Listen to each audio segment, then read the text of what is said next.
You've seen the photo. Inauguration Day, January 2025. The Navy hat pulled so low, the internet spent a week arguing about her expression underneath it. Here's what the photo doesn't show. The New York Times later found that out of the first 108 days of the second term, she spent fewer than 14 at the White House. The residence sat empty most nights. Back in 2018, court filings had already confirmed a $130,000 payment to keep a woman quiet about an alleged affair, reportedly months after her son was born. She didn't leave. By multiple accounts, she renegotiated the marriage instead, allegedly more than once. To understand how she got that good at it, go back to a Manhattan nightclub in 1998.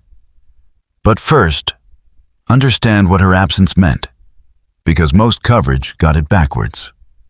Segment 1. The Misread. When the Times ran that reporting in May 2025, the tone was pity, a First Lady more absent than any since Bess Truman. The East Wing had staff and no one to direct. The president was reportedly picking light fixtures for a residence his wife wasn't living in. 8 months later, a documentary titled Melania premiered at the Kennedy Center. Amazon MGM reportedly paid around $40 million for the rights, plus $35 million in marketing, unheard of for a documentary. She was executive producer. Trade reporting put her personal cut at roughly $28 million. The woman who wasn't home sold the rights to the house. That's not a story about losing power. That's the payoff of a strategy running for 27 years. Segment 2. The Girl Who Learned the Trade. Born Melania Trump in 1970 in socialist Yugoslavia, raised in the small town of Sevnica. Her father sold cars. Her mother worked as a pattern maker at a clothing factory, someone whose job was literally constructing garments from a design. In a country with barely any consumer fashion, the Knov sisters were dressed with unusual care. She learned early that a polished appearance was something built, not born. She studied design in Ljubljana for a year, didn't finish, and modeled in Milan and Paris, competent, never top tier. In 1996, she arrived in New York on a work visa. 2 habits followed her for life. First, comfort with solitude. Biographer Mary Jordan, drawing on over 100 interviews across 5 countries, describes a genuine capacity to be alone. Second, language as a private channel. Jordan reports she speaks Slovenian with her parents and son even when her husband is in the room, meaning there's always been a layer of that household he can't enter. And a third thing that reframes everything, her presence in the U.S. was conditional. On a visa, she'd get an EB-1 green card in 2001 and citizenship in 2006. But when she met Trump, none of that existed yet. Segment 3. The First Negotiation. September 1998, Fashion Week, the Kit Kat Club. Trump, 52, mid-divorce from Marla Maples, reportedly there with another date. He asked for her number. In the story she's told for years, she refused to give it while another woman stood there and took his instead. Charming story. It's also, structurally, the first move in a pattern that defined the next 2 decades. He wanted access, she set its terms. Nothing about who he was hidden. His first divorce had played out on tabloid front pages for a year. Through 1999 and 2000, they appeared together on Howard Stern's show, where he discussed intimate details on air while she sat beside him, giving flat, unbothered answers. She'd apparently learned within the first year that giving audiences nothing was how she'd survive proximity to him. Complicating detail. When Trump floated a 1999 presidential run, Jordan's reporting found Melania was already discussing being First Lady 2 decades early, and encouraging him toward it. People close to the campaign described her the same way, deliberate. So set the fairy tale and the pure tragedy both aside. Two people recognized value in each other. He got a striking, discreet, foreign-born partner without an American social network to answer to. An image upgrade during a public rebuild. She got a path to residency, financial stability, and access no modeling career would reach alone, plus a professional's understanding of a man obsessed with cameras. They dated on and off 6 years before he proposed in 2004. Unusually long for him. Jewelers at the time suggested the ring came at a discount in exchange for publicity, a transaction folded into the proposal itself. Segment 4. The Acquisition. January 2005, Palm Beach. Watch it not as a wedding, but a product launch. The Dior dress reportedly cost $100,000 and 1,600 hours of work. Elton John performed. The guest list skewed toward television names: Clintons, Giuliani, Couric, Walters. Far more media than family. Vogue put her on the cover in the dress. Brides don't usually get magazine covers. Launches do. What wasn't photographed? A prenup, contents unknown. Though the Washington Post later characterized its original terms bluntly, not generous to her. That's the hinge everything turns on. The day America watched a 34-year-old model marry a loud fortune, she held on paper almost nothing. No citizenship, no independent money, no child, no leverage. The next 12 years closed that gap. Segment 5. A floor of her own. Trump Tower. The family on the top 3 floors. Barron reportedly given his own floor at birth in 2006. Parents keeping largely separate schedules by most accounts, including her own. He rarely made dinner, rarely traveled with the family.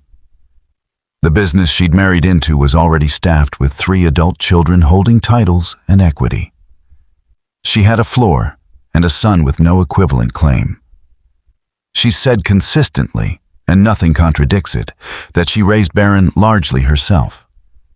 Publicly, this looked easy. Jewelry and skincare lines, golf, pleasant interviews that gave nothing away. She wasn't a captive either. She defended her husband publicly during the birther years, an active participant, not a bystander. Segment 6. When the value changed. Then 2016, and the first real fracture, not marital, but a shift in what she was worth to him.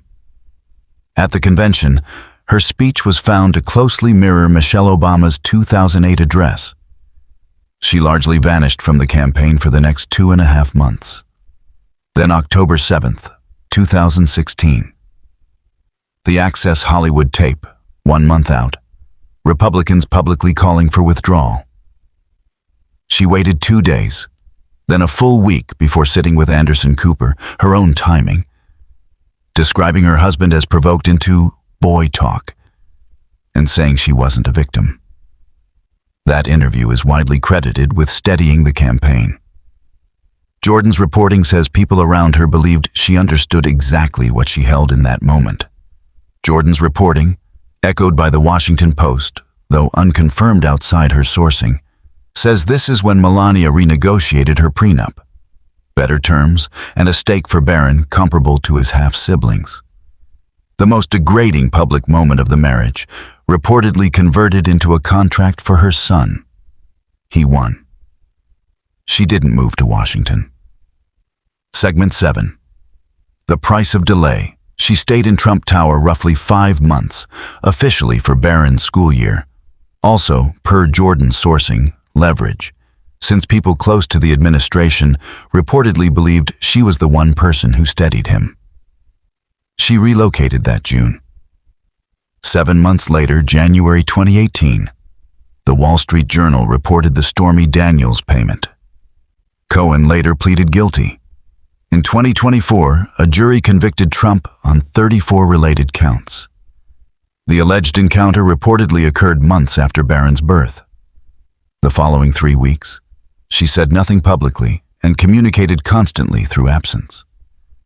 No public appearances together after New Year's. A skipped Davos trip. A solo museum visit. At the State of the Union, she arrived separately in white, the color of protest, of the suffragette movement, of Clinton's nomination speech. Her office called it just an outfit. She's never once, in 2 decades, publicly confirmed anything he did hurt her. Which means she's never had to deny it, either. Segment 8. The Vanishing and the Tape. May 2018. A Walter Reed procedure for a described kidney condition, 5 nights hospitalized, then 24 days unseen publicly. Her husband said almost nothing. She reappeared, then flew to Texas over family separations wearing a jacket reading, "I really don't care, do you?" Her office and her husband gave contradicting explanations within hours. That same summer, privately, to a trusted friend, Stephanie Winston Wolkoff recorded calls with her and released them to CNN in 2020. On the audio, Melania expresses frustration about holiday duties and family separation criticism and says she's aligned with her husband, not complicit despite it. Her team called the clips selectively edited. She later called them misleading, without disputing it was her voice. The tape confirmed she understood exactly what she'd signed up for and resented its cost. The leak came not from an adversary, but from someone she'd trusted. By all accounts, she never made that mistake again. Segment 9. The third revision. She was largely absent from the 2024 campaign. Anonymous 2023 reporting claimed she was quietly renegotiating again during Trump's civil fraud and E. Jean Carroll verdicts. Single-sourced, unverified, denied by her representatives, even as they confirmed she'd met with counsel. What isn't rumor? An October 2024 memoir that sold heavily, and a jewelry and ornament line under her own name. Then the second inauguration, the Navy hat, the empty residence, under 14 of 108 days, by the Times count. She was based mostly at Trump Tower and Mar-a-Lago. She wasn't living in the White House. She was filming a documentary about it. Segment 10. Selling the story of the house. Accounts differ on the deal's origin, a pitch to Bezos at dinner, or her advisors shopping it to multiple studios before Amazon MGM won it roughly $40 million plus $35 million marketing. She hired director Brett Ratner, whose career had stalled for nearly a decade after sexual misconduct allegations he's denied. An odd choice for a woman married to a man found liable in a civil sexual abuse case. The film opened January 30th, 2026, taking roughly $7 million opening weekend and $16.5 million domestic. Strong for a documentary, skewing older, female, red state audiences. Reporting put her personal share at roughly $28 million.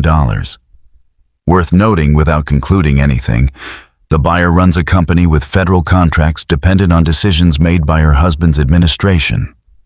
What made the final cut by most descriptions?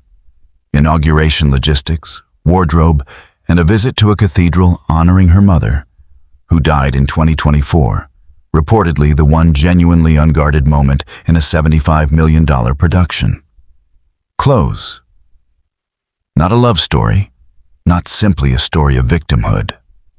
A partnership with renegotiable terms that moved whenever his need for her spiked. Access Hollywood, the move to Washington, each crisis reportedly followed by a price adjustment.